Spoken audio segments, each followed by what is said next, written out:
Welcome student. আজকে যে বিষয়টি আমি তোমাদের সঙ্গে শেয়ার করতে যাচ্ছি সেটা দেখতেই পাচ্ছ, কি ক্লাসিফিকেশন অফ অ্যানিমেল কিংডম, অর্থাৎ প্রাণী জগতের শ্রেণীবিন্যাস। তোমরা যারা ক্লাস 11-এর স্টুডেন্ট, তোমাদের জন্য খুব গুরুত্বপূর্ণ এই ভিডিওটি, এবং ক্লাস 11-এর সেমেস্টার 1-এর জন্য এই ভিডিওটি। এছাড়াও তোমরা যারা নিট পরীক্ষার জন্য প্রস্তুতি নিচ্ছ, তোমরা খুব ভালো করে ভিডিওটি লক্ষ্য করো, কারণ এখান থেকে বিভিন্ন বছর বিভিন্ন রকমভাবে প্রশ্ন আসে। এই সংক্রান্ত যদি তোমাদের কোনো প্রশ্ন থাকে, তোমরা কমেন্ট বক্সে এসে প্রশ্ন করবে, আমি তোমাদের প্রত্যেকেরই উত্তর দিয়ে দেবো। তাহলে ভিডিওটি শুরু করা যাক। আমাদের এই পৃথিবী বৈচিত্র্যময় পৃথিবী। এখানে বিভিন্ন রকমের প্রাণী বসবাস করে। সেই প্রাণীদেরকে নিয়েই যে রাজ্যটি তৈরি হয়েছে বা যে জগৎটি তৈরি হয়েছে সেটাকে আমরা প্রাণী রাজ্য বা অ্যানিমেল কিংডম বলি। এই অ্যানিমেল কিংডমে যত সদস্য আছে তাদের মধ্যে বিভিন্ন বৈচিত্র্য লক্ষ্য করা যায়, যেমন প্রকৃতিগত, যেমন গঠনগত, এবং এই গঠনটা হচ্ছে কি morphological structure as well as anatomical structure.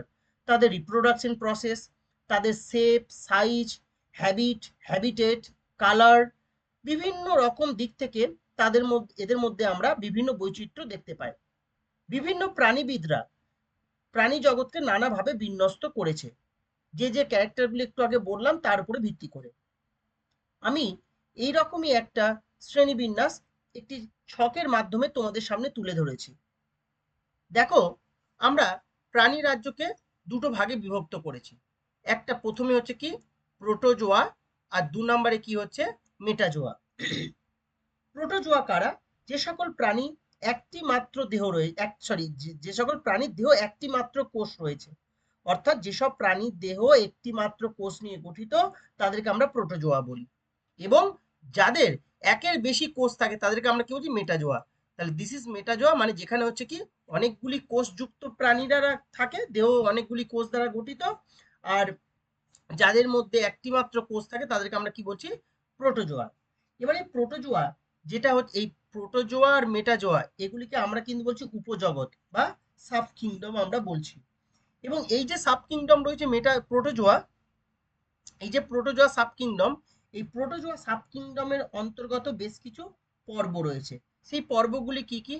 এক, সার্কোম্যাস্টিকোফোরা। 2, ল্যাবাইরিন্থোমরফা। 3, এপিকমপ্লেক্সা। 4, মাইক্রোস্পোরা। 5, অ্যাসেটোস্পোরা। 6, মিক্সোজোয়া। অ্যান্ড 7, সেটা হচ্ছে কি সিলিওফোরা। এইগুলি হচ্ছে প্রত্যেকটা প্রোটোজোয়ার অন্তর্গত ফাইলাম। এরপরে আমরা যদি মেটাজোয়াকে লক্ষ্য করি, তাহলে আমরা কি দেখব? মেটাজোয়াকে তার কলাতন্ত্রের উপস্থিতির উপরে ভিত্তি করে দুটো ভাগে ভাগ করা হয়েছে। বারবার বলছি কি কলাতন্ত্রের উপরে ভিত্তি করে। এক, প্যারাজোয়া। 2, এন্টেরোজোয়া। প্যারাজোয়া কি? প্যারাজোয়া হচ্ছে যেসব বহুকোষী প্রাণীর দেহে সুগঠিত কলাতন্ত্র নেই, মানে কলাতন্ত্র গঠিত হয়নি, তাদেরকে আমরা কি বলছি প্যারাজোয়া। প্যারাজোয়া মানে হচ্ছে কি কলাতন্ত্র গঠিত হয়নি। আর যে সকল বহুকোষী প্রাণীদের, জীব বলছি না, প্রাণীদের কি না কলাতন্ত্র গঠিত হয়েছে, তাদেরকে আমরা কি বলছি মেটাজোয়া। মেটাজোয়া হচ্ছে কি কলাতন্ত্র গঠিত হয়েছে, আর এদের ক্ষেত্রে কি কলাতন্ত্র গঠিত হয়নি। এদের আন্ডারে, মানে যাদের কলাতন্ত্র গঠিত হয়নি, মানে প্যারাজোয়া, এর আন্ডারে একটাই পর্ব আছে। সেই পর্বটির নাম কি? সেই পর্বটির নাম হচ্ছে কি পরিফেরা। এইগুলি খুব ইম্পর্টেন্ট, মনে রাখতে হবে। তাহলে পরিফেরা হচ্ছে কি প্যারাজোয়ার অন্তর্গত, যার কলাতন্ত্র গঠিত হয়নি। পরিফেরার অনেক বৈশিষ্ট্য আছে, এই পর্বগুলি সম্পর্কে আমরা পরে আবার ডিসকাস করব। প্যারাজোয়ার অন্তর্গত একটি পর্ব, সেটা হচ্ছে পরিফেরা। এরপরে আমরা চলে আসছি কি এন্টেরোজোয়া। এন্টেরোজোয়া মানে কি কলাতন্ত্র গঠিত হয়েছে। এই যে কলা স্তরের বৈশিষ্ট্যের উপর ভিত্তি করে কলাতন্ত্র যে গঠিত হলো, এদের কলা স্তরের বৈশিষ্ট্যের উপর ভিত্তি করে এদেরকে দুটো ভাগে ভাগ করা হয়েছে। একটা হচ্ছে কি ডিপ্লোব্লাস্টিক, আর 2 হলো কি ট্রিপ্লোব্লাস্টিক। দেখো নামেই আছে ডিপ্লোব্লাস্টিক, যাকে আমরা বাংলায় বলি দ্বিস্তরী। আর একটাকে বলছে ট্রিপ্লোব্লাস্টিক, মানে হচ্ছে ত্রিস্তরী। দ্বিস্তরিটা কি বা ডিপ্লোব্লাস্টিক কি? যেসব প্রাণীর দেহ দুটি কলা স্তর দ্বারা গঠিত তাদেরকে বলছে ডিপ্লোব্লাস্টিক। সেই স্তর দুটি কি কি? একটোডার্ম আর এন্ডোডার্ম। এর অন্তর্গত পর্ব হচ্ছে দুটি, এগুলো হচ্ছে পর্ব নিডারিয়া আর টিনোফোরা। Cnidaria ctenophora. নেক্সট হচ্ছে কি ট্রিপ্লোব্লাস্টিক। ট্রিপ্লোব্লাস্টিক মানে কি? আমি বলে দিলাম একটু আগে, তিনটে স্তর রয়েছে, সেই স্তর দুটি কি কি? Ectoderm, mesoderm, endoderm. ডিপ্লোব্লাস্টিকের দুটো স্তর আছে, একটোডার্ম আর এন্ডোডার্ম।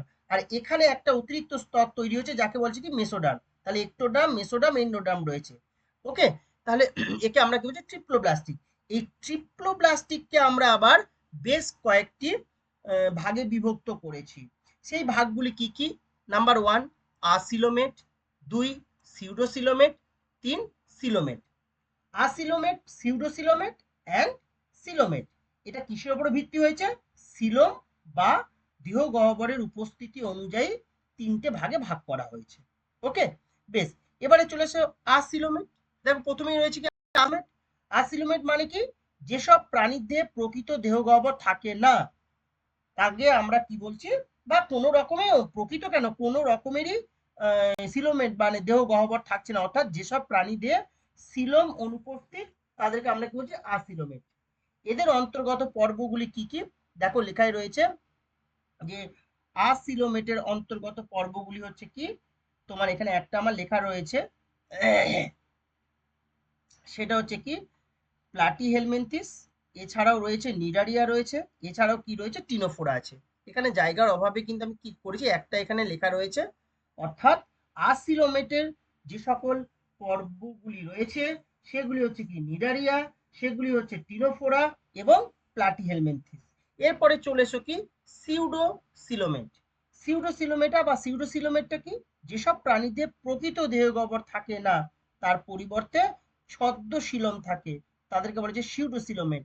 যেমন নিমাটোডা বা এইটাকে আমরা কি বলছি? অ্যাক্স হেলমিনথিস। ওকে, নেক্সট চলে আসছে কি সিলোমাটা বা সিলোমেট।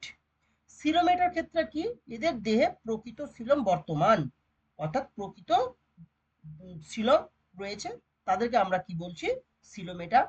এদের অন্তর্গত যে পর্বগুলি সেগুলি কি কি? অ্যানিলিডা, দেখতেই পাচ্ছ অ্যানিলিডা, বা আমরা এটাকে আবার কি বলি? অ্যানিলিডা। এখানে স্পেলিংটা একটু ভুল হয়েছে, একটু তোমরা ঠিক করে নাও। ANNELI, এ অ্যানিলিডা, LIDIA অ্যানিলিডা, ANNELIDA। এখানে স্পেলিংটা একটু ভুল করে, মানে প্রিন্টিং মিস্টেক হয়েছে। কেমন? অ্যানিলিডা। নেক্সট হচ্ছে Arthropoda, Mollusca, Echinodermata, Hemichordata and Chordata. তাহলে আমরা কি দেখলাম? সিলোমেটা বা শিলম যুক্ত বা প্রকৃত গহ্বর যুক্ত পর্বগুলি কি কি? দেহ গহ্বর যুক্ত পর্বগুলি কি কি? Annelida, arthropoda, Mollusca, Echinodermata, Hemichordata আর হচ্ছে কি কর্ডাটা। এই যে কর্ডাটা রয়েছে, এই কর্ডাটা পর্বের আবার কি রয়েছে? একটা ক্লাসিফিকেশন আছে, তাদের বিভিন্ন উপপর্ব আছে, তাদের আন্ডারে অনেক অধিশ্রেণী, শ্রেণী এইগুলি রয়েছে। আমরা পরবর্তী একটি ভিডিওতে কর্ডাটার যে শ্রেণীবিন্যাস, সেই কর্ডাটার শ্রেণীবিন্যাস নিয়ে আলোচনা করব।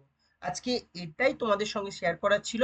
যদি এই সংক্রান্ত কোনো প্রশ্ন থাকে তোমরা কমেন্ট বক্সে এসে প্রশ্ন করবে, আমি তোমাদের উত্তর দিয়ে দেবো। আর একটা কথা, যে প্রত্যেকটি যে পর্বগুলি, এখানে অ্যানিলিডা স্পেলিংটা একটু প্রিন্টিং মিস্টেক আছে, ঠিক করে নেবে। আচ্ছা, বিভিন্ন যে পর্বগুলির কথা বললাম, এই পর্বগুলিকে কিন্তু আমি পরবর্তী ক্ষেত্রে একটা একটা করে আলোচনা করব, তাদের বৈশিষ্ট্য, তাদের এক্সাম্পল, এই নিয়ে আলোচনা করব। আজকে আপাতত এইটুকুই তোমাদের সঙ্গে শেয়ার করা ছিল। যদি এই সংক্রান্ত কোনো প্রশ্ন থাকে তোমরা কমেন্ট বক্সে এসে প্রশ্ন করবে, আমি তোমাদের উত্তর দিয়ে দেবো।